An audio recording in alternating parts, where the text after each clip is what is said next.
दोस्तों इस लेसन में हम लोग रिदम को डिस्कस करने जा रहे हैं, जो कि एक बहुत ही इंपॉर्टेंट प्रिंसिपल ऑफ डिज़ाइन के तौर पे जाना जाता है। रिदम बेसिकली है क्या?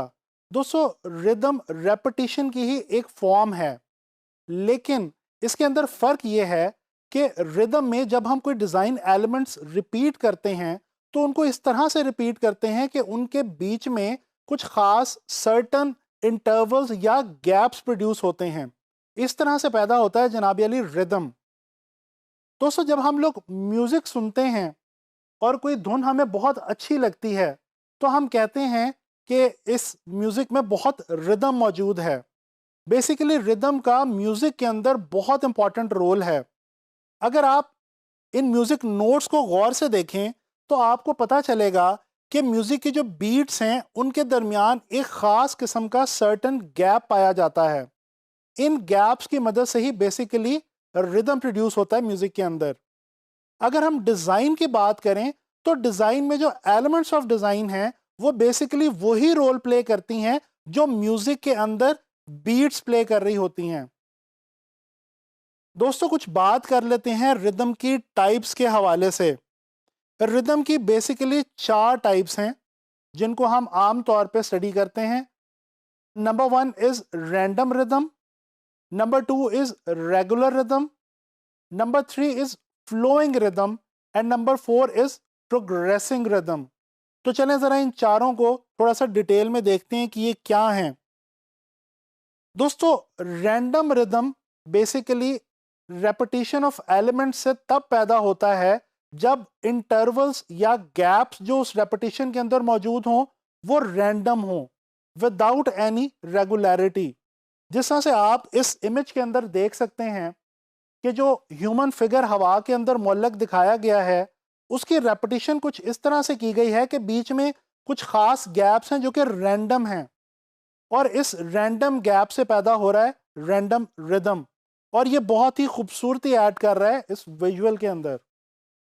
इसी तरह से सेकंड जो टाइप है वो है रेगुलर रिदम। दोस्तों रेगुलर रिदम तब पैदा होता है जब रेपिटेशन ऑफ डिज़ाइन एलिमेंट्स के अंदर जो गैप्स हों, वो रेगुलर गैप्स हों। जिस तरह से आप ये ईंटों से बनी हुई दीवार को अगर गौर से देखें, तो इसके बीच में ईंटें जो लगी हुई हैं, अगर उनको हम शेप के तौर पे कंसिडर कर लें, यानी कि डिज़ाइन एलिमेंट के तौर पे, तो उनके बीच में जो गैप पाया जाता है वो बिल्कुल रेगुलर और एक जैसा है। लिहाजा इस इमेज को देख के रेगुलर रिदम की फील आती है। इसी तरह से अगर हम बात करें फ्लोइंग रिदम की, दोस्तों फ्लोइंग रिदम तब पैदा होता है जब रेपिटेशन ऑफ डिजाइन एलिमेंट्स के दरमियान जो गैप्स होते हैं, वो फॉलो करते हैं कर्व्स को या बेंड्स को। यानी उन इंटरवल्स के दरमियान, उन गैप्स के दरमियान कर्व्स या बेंड्स जब ऐड हो जाएं, तो फ्लोइंग रिदम पैदा होता है। आप लोगों ने पानी की वेव्स देखी होंगी दरिया के साहिल के ऊपर, वो बिल्कुल फ्लोइंग किस्म का रिदम जो है वो प्रोड्यूस करती हैं। इसी तरह से क्लाउड्स को अगर आप देखें, कभी बादल आसमान के ऊपर बहुत ज़्यादा छाए हों, तो उसके अंदर भी हम देखते हैं कि बादलों के जो दरमियान गैप होता है उसमें कर्व्स होती हैं, और बड़ा खूबसूरत किस्म का फ्लोइंग रिदम जो है उसका हमें एहसास होता है। इसी तरह से सैंड ड्यून्स, अगर आप सहरा में चले जाएं, तो जो सहरा में रेत की मुख्तलिफ तहें होती हैं, उनको अगर आप गौर से देखें तो आपको कर्व्स और बेंड्स मिलेंगे हर रेपिटेशन के बाद। तो इस तरह से इन तमाम मिसालों की मदद से हमने देखा कि फ्लोइंग रिदम जो है ये एक बहुत ही खूबसूरत टाइप है रिदम की, और ये ख़ास तौर पे स्मूदिंग और सूदिंग और कामनेस की एक बहुत अच्छी फीलिंग जो है वो पैदा करती है। इसी तरह से बात करते हैं प्रोग्रेसिंग रिदम के हवाले से। दोस्तों प्रोग्रेसिंग रिदम तब पैदा होता है जब एलिमेंट्स कुछ इस तरह से रिपीट हो रहे हों कि हर रेपिटेशन के बाद कुछ ना कुछ ऐड हो रहा हो या कुछ ना कुछ प्रोग्रेस हो रहा हो एलिमेंट्स के अंदर। जैसे इस डिजिटल इलस्ट्रेशन के अंदर हम देख सकते हैं कि जो गैप्स हैं, उन गैप्स के बाद जो आपकी रेपिटेशंस हैं वो कुछ इस तरह से हो रही हैं कि शेप एक्सटेंड होती जा रही है, ऐड होती जा रही है, बढ़ती जा रही है।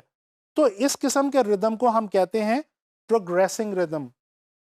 तो दोस्तों ये तो हमने बात की कुछ रिदम की टाइप्स के हवाले से। अच्छा, आपको एक डेली लाइफ की एग्जांपल देता चलूं दोस्तों आप लोगों ने ईसीजी रिपोर्ट कभी देखी होगी। ईसीजी रिपोर्ट के अंदर हमारी हार्ट बीट की जो एक ख़ास रिदम होता है वो हमें विजुअली देखने को मिलता है। और अगर आप गौर करें तो इसके अंदर भी जो लाइंस जा रही होती हैं उन लाइंस के बीच में ख़ास किस्म का इंटरवल होता है, और ये जो लाइन है इसको हम बेसिकली कहते हैं हमारी लाइफ लाइन। तो दोस्तों रिदम हमारी लाइफ लाइन में भी मौजूद है। अब बात करते हैं ग्राफिक डिज़ाइन के अंदर रिदम के हवाले से। दोस्तों जैसा कि मैंने अभी आपको काफ़ी डिटेल में समझाया कि म्यूज़िक में और विजुअल्स के अंदर रिदम की बहुत ज़्यादा इंपॉर्टेंस है, इसी तरह से ग्राफिक डिज़ाइन में भी रिदम जो है वो बहुत इंपॉर्टेंस रखता है। इस पोस्टर पे एक नज़र डालें। इस पोस्टर के अंदर आप देख सकते हैं कि शेप्स कुछ इस खूबसूरत रिदम के अंदर पाई जाती हैं। शेप्स की जो रेपिटेशन है वो इस पोस्टर में इस खूबसूरत तरीके से की गई है कि उनके अंदर पाए जाने वाले जो इंटरवल्स या गैप्स हैं वो बहुत ही खूबसूरत किस्म का रिदम पैदा कर रहे हैं। इसी तरह से अगर इस वेब बैनर की तरफ नज़र डाली जाए तो इस वेब बैनर में भी हमें देखने को मिलता है कि शेप्स और कलर के दरमियान जो गैप है वो बहुत खूबसूरत गैप है और बहुत खूबसूरत रिदम क्रिएट कर रहा है। तो आप लोगों को पता चला कि ग्राफिक डिज़ाइन के अंदर हम चाहे पोस्टर क्रिएट करें, वेब बैनर क्रिएट करें, हम मैगजीन ऐड बनाएं, होर्डिंग बनाएं, या कोई मोबाइल ऐप के लिए कोई चीज़ इंटरफेस वगैरह डिज़ाइन कर रहे हों, रिदम जो है वो हमें बहुत ज़्यादा हेल्प आउट करता है हमारे डिज़ाइन को खूबसूरत बनाने में। तो मैं उम्मीद करता हूँ कि आप लोगों को रिदम के हवाले से जो है वो समझ आई होगी, और अब आप लोगों ने रिदम तलाश करना है हर जगह पे अपने इर्द गिर्द लाइफ में भी, और आपने डिज़ाइंस के अंदर भी रिदम को तलाश करना है। ना सिर्फ तलाश करना है बल्कि उसको अपने डिज़ाइंस के अंदर अप्लाई भी करना है। इंशाल्लाह ताला नेक्स्ट लेसन में मुलाकात होगी किसी नए प्रिंसिपल ऑफ डिज़ाइन के साथ।